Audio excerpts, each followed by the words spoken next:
الحمد لله نحمده ونستعينه ونستغفره ونؤمن به ونتوكل عليه ونعوذ بالله من شرور أنفسنا ومن سيئات أعمالنا من يهده الله فلا مضل له ومن يضلل فلا هادي له ونشهد أن لا إله إلا الله ونشهد أن سيدنا وسندنا ومولانا محمدا عبده ورسوله أعوذ بالله السميع العليم من الشيطان الرجيم بسم الله الرحمن الرحيم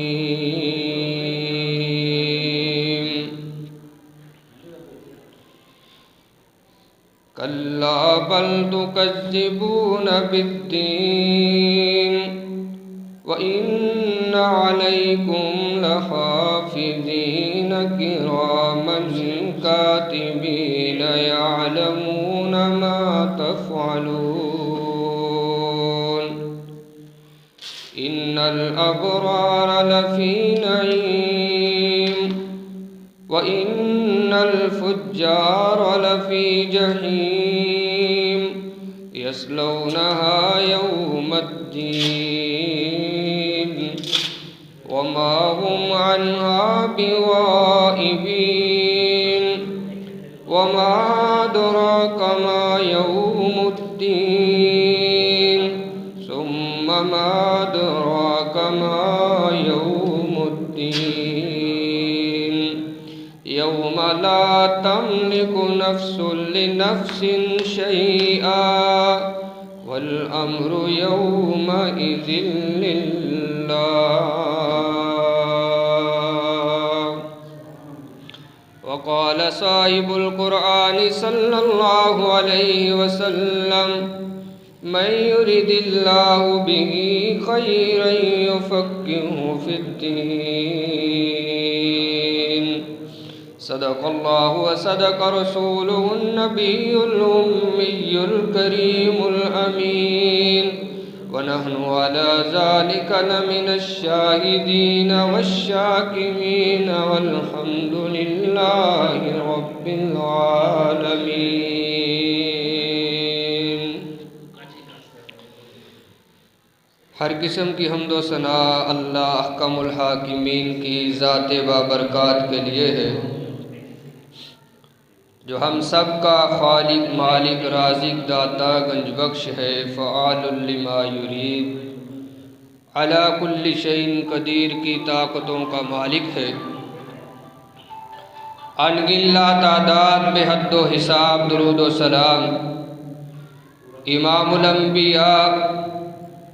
والی بدہا حضرت محمد مصطفیٰ احمد مجتبیٰ صلی اللہ علیہ وآلہ وسلم کی ذات بابرکات کے لیے جو ساقی کوثر شافع محشر شفیع المذنبین اور رحمت للعالمین ہے. رحمت اور بخشش کی دعائیں صحابہ کرام، تابعین اعظام، فقہائے دین، ائمہ دین اور قیامت تک آنے والے موحد مسلمانوں کے لیے. حضرات ذی وقار، سورہ انفطار کی چند آیات آپ احباب کے سامنے تلاوت کرنے کی سعادت حاصل کی ہے. اسی کے تحت جو ہے چند گزارشات آپ کے سامنے کروں گا. اللہ تعالیٰ سے دعا ہے اللہ جو کچھ میں بیان کروں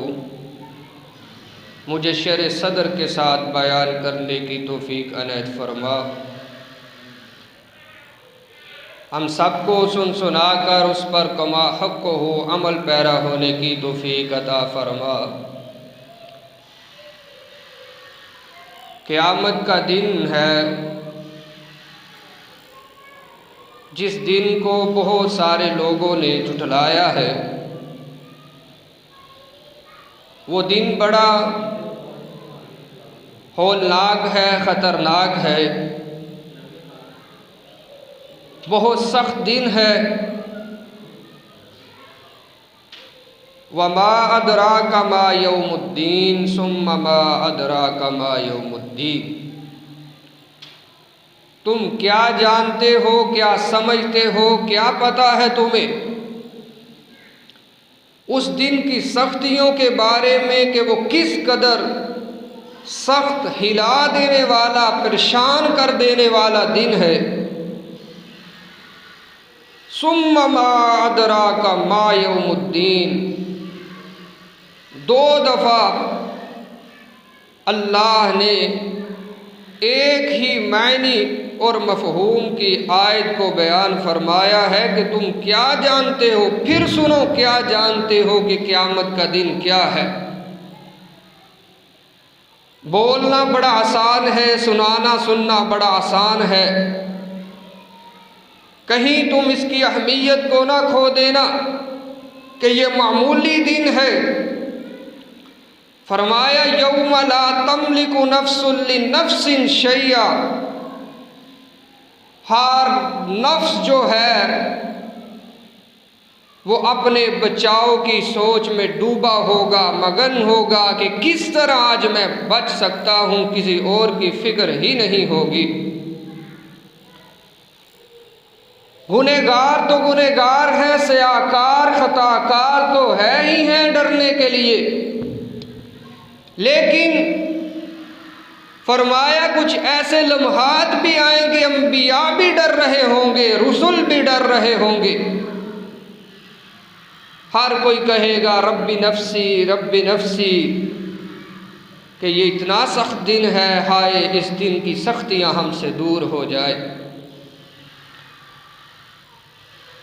عزیز دوستو، صاحبو، ساتھیو،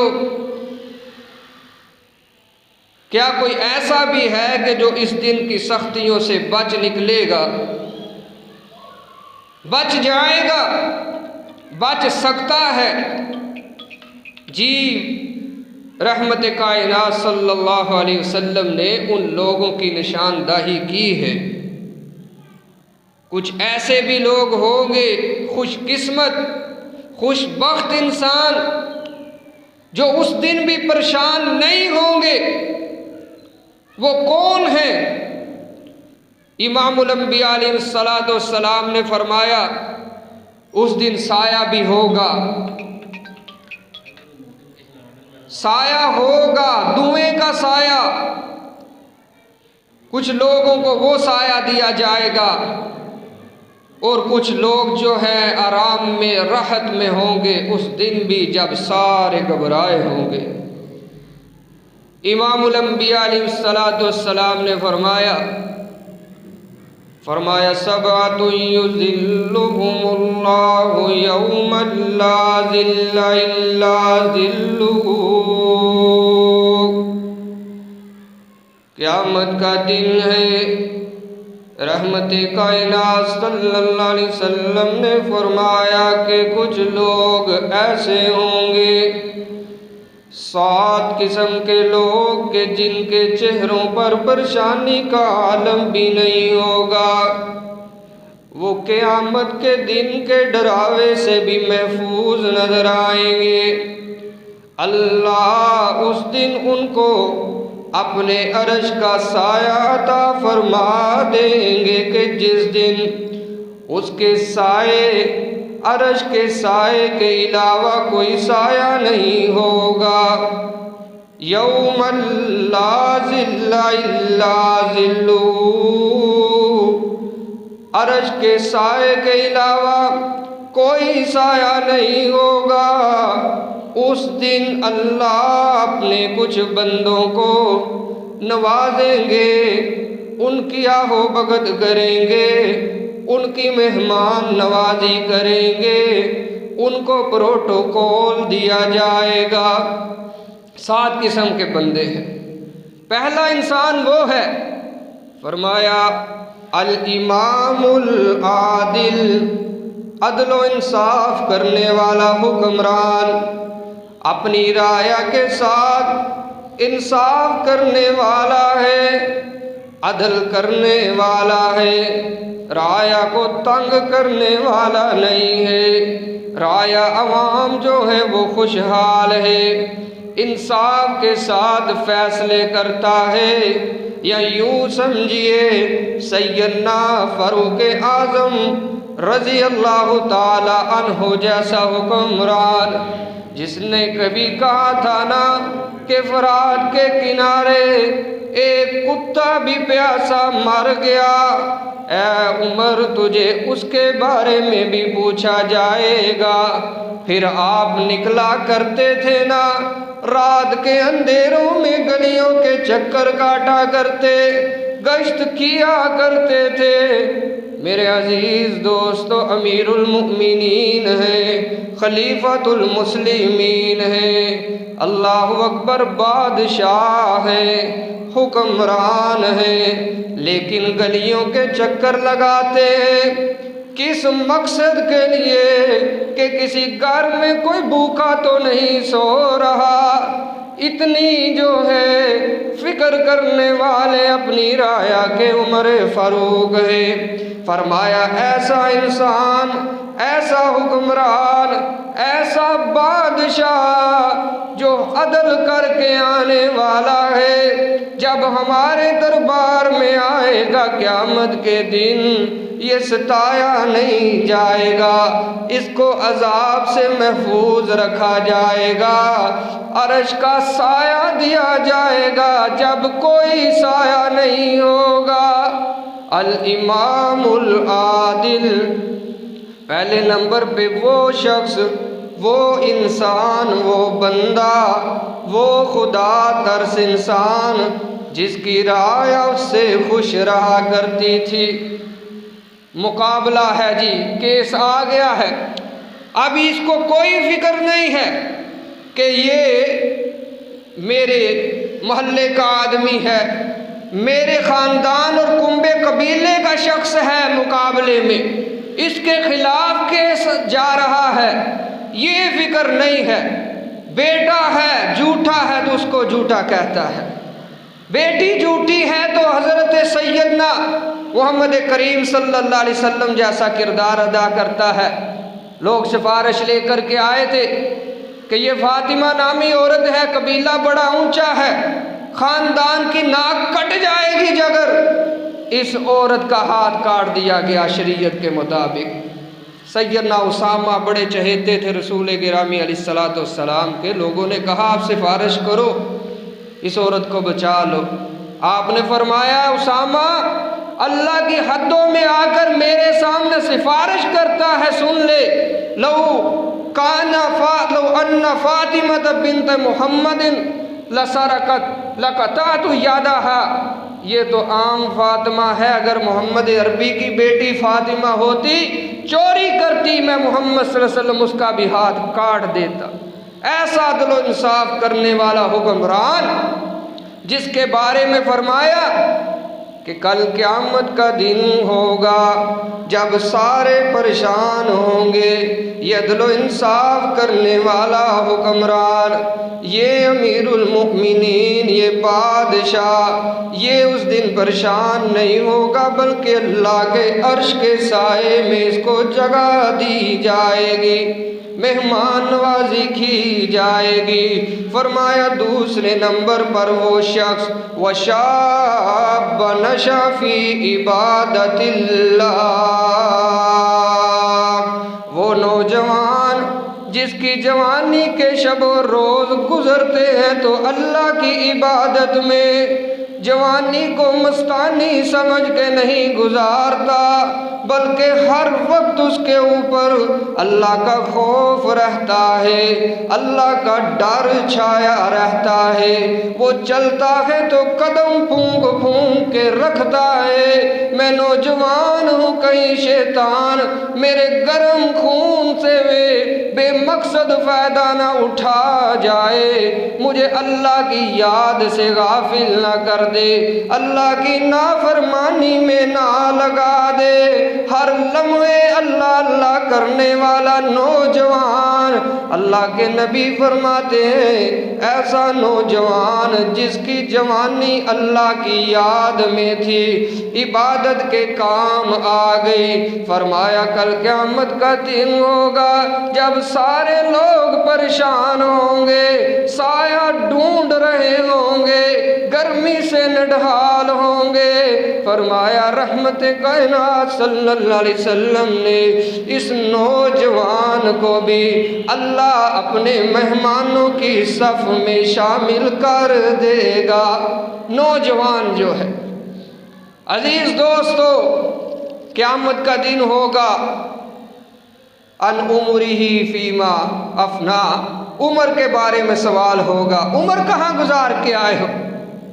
60 سالہ زندگی ہے، عمر کا سوال، پھر اس کے علاوہ جوانی کا سوال بھی ہوگا علیحدہ طور پہ کہ جوانی کہاں گزار کے آیا ہے۔ اے بنی آدم، تجھے میں نے جوانی دی تھی، شباب دیا تھا، وہ شباب کے لمحات تیرے کہاں گزرے ہیں یہ تو بتا نا، کہاں مسجد میں گزرے ہیں، ہاں جی بازاروں کے اندر، سینموں کے اندر، ڈرامے دیکھنے میں، فلمیں دیکھ دیکھ کر کے تو نے وقت گزارا تھا، جوانی گزاری تھی، بے مقصد کھیل کود کر کے گزار کے آیا ہے کہ اس مقصد کو پورا کیا ہے جو مقصد دے کر ہم نے تمہیں بھیجا تھا۔ اللہ اکبر، اگر تو یہ اللہ کو یاد کرنے والا ہوا، جوانی کو اس نے کسی کام لگا لیا اللہ کی عبادت میں، کیونکہ اس وقت تو جب ہر طرف سے بندہ ریٹائرڈ ہو جاتا ہے، نوکری سے بھی ریٹائرڈ، گھر والوں نے بھی نکال دیا، بس بھئی یا بزرگ صاحب ہو گئے ہیں، بابا جی کہیں اور ڈیرے لگا لیں تو اچھا ہے، جب کوئی پوچھتا نہیں ہے، اٹھتا ہے تو اٹھا نہیں جاتا، بیٹھتا ہے بیٹھا نہیں جاتا، سجدہ کرتا ہے تو ہوتا نہیں ہے، اس وقت عبادت کرتا ہے، اگر وہ بھی عبادت مل جائے تو وہ بھی بڑی قابل تحسین ہے، غنیمت ہے، نہیں تو اللہ اکبر، اللہ رب العالمین جوانی کے سجدے کرنے کی توفیق عطا فرمائے، وہ بڑھاپا کا 100 سجدہ، 1000 سجدے، اور جوانی کا ایک سجدہ اس سے بہتر ہے۔ تو فرمایا وَشَابَ نَشَأَ فِي عِبَادَةِ اللَّهِ، وہ نوجوان جو اللہ کو یاد کرتا تھا تو جوانی کے عالم میں جب اللہ کو لوگ بھول جاتے ہیں اور کہتے ہیں کہ ابھی تو بڑی زندگی پڑی ہے، یہ ان ایام میں اللہ کا ذکر کرتا تھا، اللہ کو یاد رکھتا تھا، اللہ فرماتے ہیں اس کا انعام کیا ہے کہ جب سارے لوگ پریشان ہوں گے ہم اس دن کی پریشانی اس سے دور کر دیں گے اور اپنے عرش کا سایہ عطا فرما دیں گے۔ تیسرے نمبر پر فرمایا وہ شخص، وہ آدمی، وہ اللہ کا بندہ، وَرَجُلٌ قَلْبُهُ مُعَلَّقٌ بِالْمَسْجِدِ، وہ آدمی، وہ جوان، وہ شخص کہ جس کا دل لگتا ہے تو مسجد کے ساتھ لگتا ہے، مسجد میں دن رات گزارنے کی کوشش کرتا ہے، آتا ہے ایک نماز پڑھتا ہے، دوسری کی فکر میں ہے، دوسری کی فکر میں ہے، کبھی دیکھتا ہے مسجد کی صفائی ہونے والی، صفائی کر دیتا ہے، اور صفائی کرنا مسجد کی وہ جو عورت تھی کہ جو کیا کرتی تھی فوت ہو گئی، صحابہ اکرام رضوان اللہ علیہم اجمعین نے اس عورت کو جو مسجد کی صفائی کیا کرتی تھی بیمار ہو گئی، فوت ہو گئی، صحابہ نے بتایا نہیں، اللہ کے نبی صلی اللہ علیہ وسلم کو دفنا دی گئی وہ عورت۔ آپ نے پوچھا صحابہ وہ عورت نظر نہیں آتی؟ بتایا گیا کہ وہ تو اللہ کے پاس پہنچ چکی ہے۔ آپ نے فرمایا میرے صحابہ تم نے مجھے بتایا کیوں نہیں ہے؟ وہ کوئی عام شخصیت تو نہیں تھی، وہ کوئی عام عورت نہیں تھی، وہ تو اللہ کے گھر کی صفائی کرنے والی تھی، اللہ کے گھر کا خیال کرنے والی تھی۔ آپ نے فرمایا دلونی علی قبرہا، مجھے اس کی قبر کی خبر دو، قبر کدھر بنائی ہے؟ خود رحمت عالم صلی اللہ علیہ وسلم اس کی قبر پہ جاتے ہیں، جا کر کے ہاتھ اٹھاتے ہیں، مغفرت کی دعا کرتے ہیں۔ الہ العالمین یہ تو تیری بندی تھی، یہ تو تیرے گھر کا خیال کرنے والی تھی، یہ تو تیرے گھر کے اندر گند کو برداشت نہیں کیا کرتی تھی۔ فرمایا اس عورت کا جو ہے دعا کے لیے ہاتھ اٹھائے ہیں تو خود رحمت عالم صلی اللہ علیہ وسلم نے، یہ کوئی معمولی بات نہیں ہے۔ فرمایا کہ رجل قلبہ معلق بالمسجد، مسجد کے ساتھ دل لگتا ہے۔ مومن جب مسجد میں آتا ہے تو یہ حال ہے کہ جس طرح مچھلیاں پانی کے اندر بڑے سکون سے ہوتی ہیں، راحت میں ہوتی ہیں، چین ملتا ہے، قرار میں ہوتی ہیں، اور جب منافق آتا ہے مسجد میں تو منافق کا حال نبی کائنات صلی اللہ علیہ وسلم نے فرمایا کہ ایسا ہے کہ جیسا پرندہ جو ہے وہ پنجرے کے اندر قید کر دیا جاتا ہے، کبھی ادھر اڑتا ہے کبھی ادھر اڑتا ہے، کہیں کسی طرح باہر نکل جاؤ اس پنجرے سے۔ منافق کے لیے یہ اللہ کا گھر ایسے ہی ہے جیسے پرندے کے لیے پنجرہ ہے، اور مومن کے لیے اللہ اکبر ایسا ہے کہ جیسا پانی مچھلی کے جو ہے مچھلیاں پانی کے اندر راحت اور سکون محسوس کرتی ہیں۔ اللہ سے دعا ہے اللہ رب العالمین ہمیں مساجد سے پیار کرنے والا بنا دے، اللہ ہمارا دل جو ہے وہ مساجد کے ساتھ لگا دے، ہم اس کا خیال کرنے والے بن جائیں، وقت دینے والے بن جائیں۔ اور اللہ جانتا ہے مسجد سے زیادہ روح زمین کے اوپر نہ کوئی جگہ پرسکون ہے، کوئی اتنی پیاری راحت والی جگہ نہیں ہے جو مسجد سے زیادہ پیاری ہو۔ کروڑوں لگا دو، اللہ اکبر، موسموں کے مطابق جو ہے اس چیز کا ماحول بنا دو، کروڑوں پیسہ لگا دو، لیکن وہ سکون نہیں ملے گا۔ وہ محلات کے اندر، وہ کوٹھی اور بنگلوں کے اندر سکون نہیں ملے گا۔ اللہ کی قسم ہے جو ان مساجد میں اللہ نے سکون رکھ چھوڑا ہے۔ تو فرمایا رحمت کائنات صلی اللہ علیہ وسلم نے فرمایا کہ جس دن لوگ پریشان ہوں گے، لوگ مارے مارے پھر رہے ہوں گے، اللہ کے عذاب کے ڈر سے پریشانی کا عالم ہوگا،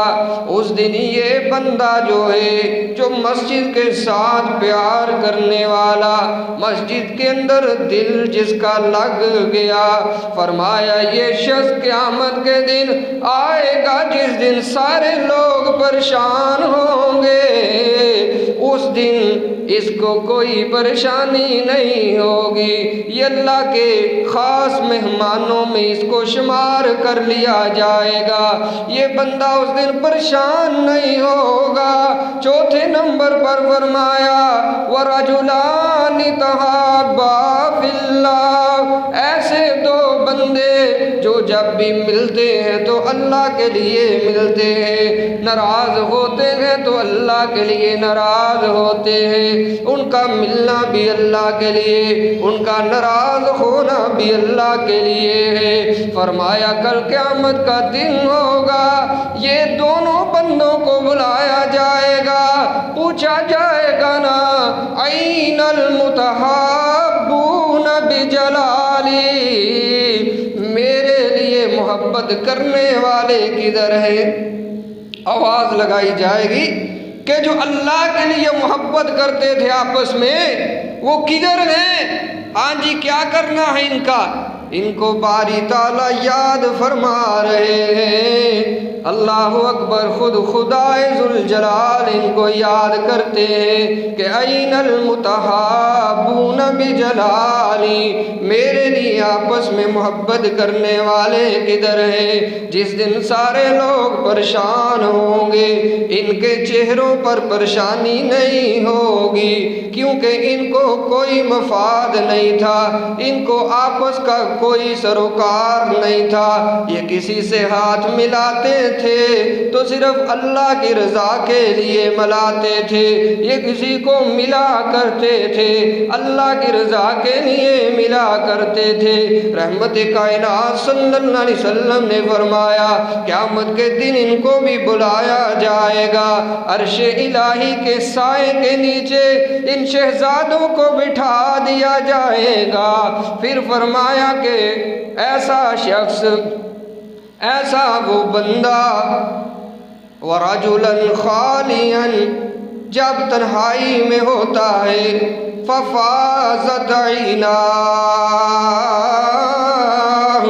اپنے رب کو یاد کرتا ہے،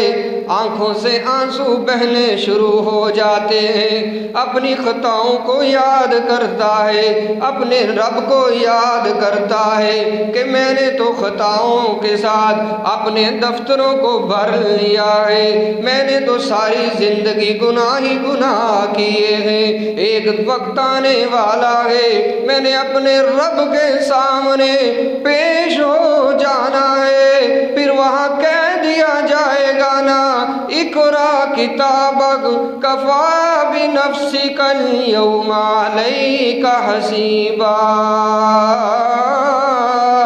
لیو میرے بندے یہ تیرا نامہ اعمال ہے، اس کے اندر ایک ایک برائی کا ذکر ہے، درج کر دی گئی ہے، نوٹ کر لی گئی ہے، محفوظ کر لی گئی ہے۔ یہ اس وقت کہے گا ہائے کاش یہ کتاب مجھے ملتی نا، یا لیتنا لا یغادر صغیرۃ ولا کبیرۃ الا احصاها، فرمایا یہ بندہ دنیا میں رہتے ہوئے اپنے رب کا ذکر کرتا ہے، یاد کرتا ہے تو آنکھوں سے آنسو نکل پڑتے ہیں، رو دیتا ہے۔ فرمایا کل قیامت کا دن ہوگا، اس شخص کو بھی لایا جائے گا، یہ دنیا میں تنہائی میں دکھانے کے لیے نہیں، دکھانے کے لیے تو بہت سارے لوگ جو ہے مگر مچھ کے آنسو جس کو کہتے ہیں بہا دیتے ہیں، وہ تو بڑے ہیں، لیکن تنہائی میں اپنے رب کو یاد کر کے وَلِمَنْ خَافَ مَقَامَ رَبِّهِ، جو اپنے اللہ سے ڈرتے ہوئے رو دیتا ہے، ڈر جاتا ہے، فرمایا پھر اس کے لیے اللہ نے جنتوں کے وعدے کر رکھے ہیں۔ فرمایا اس بندے کو بھی لایا جائے گا اور عرش الہی کے سائے میں بٹھا دیا جائے گا، مہمان نوازی کی جائے گی۔ فرمایا کہ ایسا بندہ چھٹے نمبر پہ کہ جس کو کسی اعلیٰ حسب نسب والی عورت نے برائی کی دعوت دی ہے تو یہ کردار یوسفی ادا کرتا ہے اور کہہ دیتا ہے کہ انی اخاف اللہ، کہ مجھے تو اللہ کا ڈر مانے ہے، مجھے اللہ سے ڈر لگتا ہے، میں تیری ذات کو کیا دیکھوں، تیرے پیسے کو کیا کروں، تیرے جمال کو کیا کروں، تیرے حسب نسب کو کیا دیکھوں، تو مجھے برائی کی دعوت دیتی ہے، لیکن میرے اللہ نے تو ان چیزوں سے منع کیا ہے۔ فرمایا ایسی عورت کی دعوت پہ جو اس کو بھگا دیتا ہے اور اس کی دعوت سے انکار کر دیتا ہے، یہ بھی کل قیامت کے دن لایا جائے گا جب سارے لوگ پریشان ہوں گے، کوئی سایہ نہیں ہوگا، اس بندے کو بھی اللہ کے عرش کے سائے کے نیچے جگہ دی جائے گی۔ 7ویں نمبر پہ فرمایا ایسا شخص اور ایسا آدمی، امام الانبیاء علیہ السلام نے فرمایا کہ جس کا دایاں ہاتھ صدقہ کرتا ہے اور بائیں کو پتہ بھی نہیں چلنے دیتا، صدقہ کرتا ہے اتنا خفیہ، نیکی کر دریا میں ڈال، اس کا مصداق بن جاتا ہے، پوچھتا بھی نہیں ہے کیونکہ اللہ کے رستے میں اس نے دی ہے۔ کسی کو دکھلاوا نہیں کرتا۔ اور صحیح بخاری میں بھی حدیث ہے، امام الانبیاء علیہ السلام نے فرمایا کل قیامت کے دن جن بندوں کا سب سے پہلے حساب کر کے جہنم کے اندر پھینکا جائے گا، ان میں سے ایک وہ شخص ہے، وہ سخی ہے، وہ سخاوت کرنے والا ہے کہ جو اللہ کے راستے میں سخاوت کرتا تھا، صدقہ دیتا تھا، خیرات کرتا تھا، لیکن قیامت کو دن بلایا جائے گا اور اس سے جب پوچھا جائے گا ہمیں کیا کر کے آیا ہے، وہ